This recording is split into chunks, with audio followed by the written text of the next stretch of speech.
हजारों जुल्म हुए मजलूम पे खामोश थी दुनिया। मजलूम के हक में उठी आवाज तो मानवाधिकार याद आता है। आदाब, मैं तारिक आजमी और आप देख रहे हैं PNN 24 न्यूज। खबर वही जो हो सही। ईरान और इसराइल के बीच में चल रही जंग में इसराइल का सबसे सुरक्षित क्षेत्र समझा जाने वाला तेल अवीव धीरे धीरे खंडहरों में तब्दील होता जा रहा है। इस खंडहर में तब्दील होते हुए शहर की तुलना आप गजा से अगर कर सकते हैं तो कर लीजिए। ये गजा का जो है दृश्य नहीं है, बल्कि तेल अवीव है। ईरान और इसराइल के बीच में चल रही जंग में लाख चेतावनी दुनिया देती रही, मगर अमेरिका की एंट्री इसमें हो चुकी है। आज अहले सुबह ईरान के ऊपर अमेरिका ने कुछ हमले किए और अमेरिका का दावा है उसने परमाणु संयंत्रों को ईरान के तहस नहस कर दिया। मगर ईरान के विदेश मंत्रालय और रक्षा मंत्रालय ने इस चीज का बयान जारी करते हुए बताया है कि बहुत मामूली सा नुकसान हुआ है जिसको रिकवर कर लिया गया है और अमेरिका के हमले के पहले ही वहां से अस्त्र और शस्त्र हटाए जा चुके थे। अमेरिका का यह हमला नाकाम रहा है। साथ ही चेतावनी जारी करते हुए कहा है कि अमेरिका जब अब इस युद्ध में कूद पड़ा है तो अमेरिका को लगभग 60,000 ताबूतों का जो है इंतजाम कर लेना चाहिए। ईरान का ये संदेश गौर करने लायक खास तौर से ट्रंप के लिए इसलिए होगा क्योंकि अमेरिकन सेना का आर्मी कैंप इराक के अंदर भी है। आयरन डोम जो इसराइल का एक बहुत बड़ा हवा हुआ करता था, उसको खिलौने के तरीके से इस्तेमाल करते हुए ईरान ने जिस तरीके से इसराइल के हाइफा और तेल अवीव में तबाही मचा रखी है, वहां सिर्फ और सिर्फ इसराइल अब कई हमले से नहीं बच रहा है, बल्कि उसको अपने घर के अंदर ही अपने ही नागरिकों के विरोध का सामना करना पड़ रहा है। ये वो नागरिक है जो युद्ध नहीं चाहते, अमन और सुकून चाहते हैं। एक जुलूस निकला, जुलूस में साफ साफ तौर पे नारे लगाए कि we want peace, sorry Iran. मगर ये सारी चीजें आपको जो है इंटरनेशनल मीडिया में इसलिए सिर्फ नहीं दिखाई देंगी क्योंकि इंटरनेशनल मीडिया को इसराइल के अंदर रिपोर्टिंग के लिए इसराइल ने प्रतिबंधित कर रखा है। राइटर्स और अल जजीरा जैसे निष्पक्ष पत्रकारिता करने वालों को इसराइल अंदर पत्रकारिता करने नहीं दे रहा है। मगर इस बीच में इसराइल के अंदर ऐसा नहीं है कि पत्रकारिता का दमन हो चुका है। वहां किसी तरीके से खिलौने के तरीके से खेलने वाली मीडिया नहीं है। इस चीज का अंदाज आप हॉरेट्स की साइट पे जाकर के ले सकते हैं। हॉरेट्स इसराइल के अंदर की अलग अलग गतिविधियों को साफ साफ जाहिर कर रहा है। आज भी जब फलस्तीन से और गजा से युद्ध इसराइल कर रहा है तो फलस्तीनी लेखकों के लेख को अपने एडिटोरियल में प्रकाशित करने वाले हॉरेट्स की हिम्मत का तो जो है तारीफ करनी चाहिए। 20 से 22,000 हमास लड़ाकों को लेकर के 7 अक्टूबर 2023 में इसराइल ने जो जंग शुरू किया था, यह हमास सशस्त्र बल था। 20 से 22,000 और कुछ आंकड़े यहां तक इसराइल के कहते हैं कि ये लगभग 30,000 के करीब जो है हमास लड़ाके सशस्त्र हो सकते हैं। इनके खिलाफ एक जंग में हमास को खत्म करने के लिए इसराइल ने जंग चालू किया था। आज लगभग 2 वर्ष गुजरने को हो रहा है और आज भी इसराइल के पास जो आंकड़ा है वो 18,000 हमास लड़ाकों के जीवित होने का आंकड़ा है। अगर इसराइल के ही आंकड़ों को गौर किया जाए तो इसराइल अब तक सिर्फ 2,000 से लेकर 12,000 हमास लड़ाकों को जो है हलाक कर सका है और बाकी हमास लड़ाके इसराइल के खिलाफ लड़ रहे हैं। इसराइल जिस जो है बंधकों की रिहाई के लिए इस पूरी जंग को जारी किया था, 2 साल से उस जंग में अब तक जितने बंधक उसने आजाद करवाए वो शर्तों के तहत आजाद करवाए और ये शर्तें जो है हमास की हुआ करती थी। इसी दरमियान इसराइल ने 13 तारीख को जो है बमबारी कर दिया ईरान के ऊपर और ईरान ने आयरन डोम के सारे भ्रम को तोड़ डाला।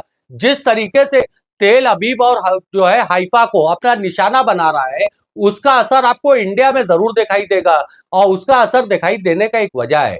हाइफा की बंदरगाह में 70% का शेयर स्टॉक होल्डर जो है वो अपने अडानी बाबू है।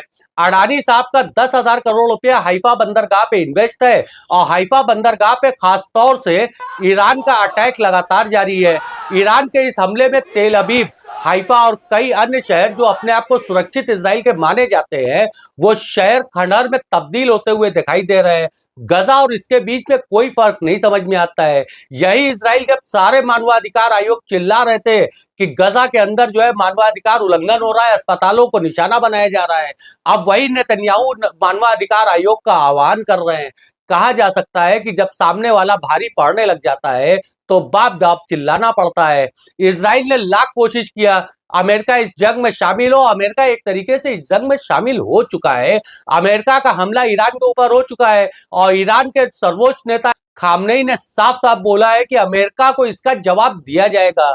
अगर खामनेई का यह बयान है तो अमेरिका इस बयान को हल्के में नहीं ले सकता है। बेशक ट्रंप इस हमले के बाद अपने ही सेनेट से गिर चुके हैं। अमेरिका सेनेट और अमेरिका के उपराष्ट्रपति ने इस हमले की निंदा किया है। यूनाइटेड नेशन में आपातकालीन बैठक बुलाने की बात हो रही है। अमेरिका इसमें वीटो का अपना इस्तेमाल कर सकता है। मगर सब कुछ मिला के ये है कि ईरान को जितने हल्के में इजराइल ने समझा था और आयरन डोम का जो हवा इजराइल ने तैयार किया था वो हवा सिर्फ और सिर्फ एक फुसफुसी पटाखा साबित हुआ है। और ईरान की मिसाइलें लगातार आयरन डोम को जो है धता बताते हुए तेल अबीब, हाइफा और अन्य शहरों को तबाह कर रही हैं। तेल अबीब से लोगों के पलायन के भी वीडियो सामने आ रहे हैं। आप जिन वीडियो को अपने स्क्रीन पे देख रहे होंगे हमारे पीछे, ये सारे वीडियो गजा के नहीं है। कभी वो एक वक्त था कि ऐसे भी वीडियो आते थे सोशल मीडिया पे जिसमें गजा में इजरायली बमबारी में लाशों को आसमान में उड़ते हुए देखा गया था। आज एक दूसरा वक्त है कि इजराइल के अंदर की लाशें भी इस तरीके से उड़ रही हैं। बेशक एक सभ्य समाज का अंतिम पड़ाव ही सिर्फ युद्ध होता है और युद्ध किसी भी समस्या का समाधान नहीं हो सकता है। इस चीज को समझना चाहिए। मगर हमारी मीडिया आपके सामने किस तरीके का हुआ कर रही है इसका अंदाजा आप उससे लगा सकते हैं कि मुस्लिम समाज के और खास तौर से शिया समुदाय के लोग खामनेई के विरुद्ध चल रहे मीडिया ट्रायल के ऊपर उतर करके सड़कों पे आ चुके हैं, जिसको आपने अलग अलग वीडियो फुटेज में सोशल मीडिया पे देखा होगा। मीडिया अपने कर्तव्यों का निर्वहन कितना कर रहा है इसको आपको बताने की जरूरत नहीं है। रोज प्राइम टाइम में चल रही हिंदू मुस्लिम एक जंग को आप देख सकते हैं। सोशल मीडिया उठा करके देखिए तो संघ का प्रचारक के तौर पे अपने आप को बताने वाले लोग उनका बस नहीं चलता है कि घर से लठिया लेकर के इजराइल पहुंच जाए और ईरान को दौड़ा दौड़ा करके मारे। मगर अभी साहब बस नहीं चल रहा है, वीजा मिल नहीं पा रहा है। इजराइल ने कुछ हिंदुस्तानियों को बुलाया था तो अपने यहाँ खेती बाड़ी करने के लिए बुलाया था। ईरान में जितने भारतीय थे उनको सुरक्षित तरीके से भारत सरकार वहां से वापस बुला चुकी है और वो लोग सुरक्षित तरीके से भारत आ चुके हैं जो भारत आना चाहते थे। ईरान की जनता सड़कों पे अपनी सरकार के समर्थन में, वही इजराइल की जनता जो हारेट्स अखबार जिस तरीके दावा करता है, राइटर्स दावा कर रहा है और कुछ मीडिया सूत्रों के हवाले से जो है अल जजीरा दावा कर रहा है, वही इजराइल की जनता इजराइल की सरकार के खिलाफ जो है सड़कों पे दिखाई दे रही है। इन दोनों के बीच का आपको फर्क समझना चाहिए।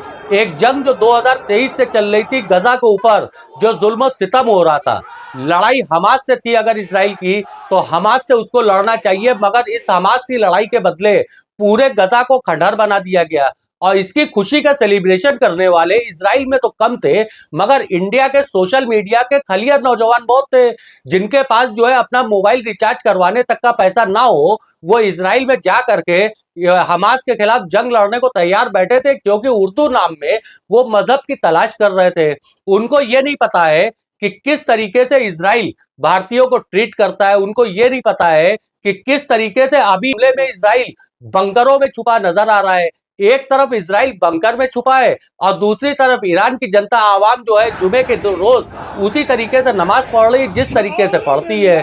फर्क इतना सा है कि हमको समझना चाहिए कौन गलत कौन सही। हम यहाँ पे आतंकवाद का बात नहीं कर रहे हैं, हम उस गजा के ऊपर हुए जुल्म सितम की बात कर रहे हैं जो इजराइल ने ढाया था। आज उसी तरीके का कुछ माहौल तेल अबीब में देखने को मिल रहा है। खंडहर होती हुई इमारतों से गुजरते हुए नेतन्याहू को इस चीज को समझना चाहिए कि जिस तरीके से आम नागरिकों को उन्होंने गजा के अंदर निशाना बनाया, अस्पतालों को जिस तरीके से उन्होंने निशाना बनाया, तो आज अगर उनके जो है आवासीय इलाके पे, नागरिक इलाकों पे और अस्पतालों पे अगर निशाना बनाता है तो फिर मानवाधिकार की बात करना तब बेईमानी होगा। क्योंकि उस वक्त भी उनको मानवाधिकार की बात सुननी चाहिए जब गजा के अंदर मानवाधिकार आयोग चिल्ला रहा था लगातार कि गजा के अंदर जुल्म सितम हो रहा है।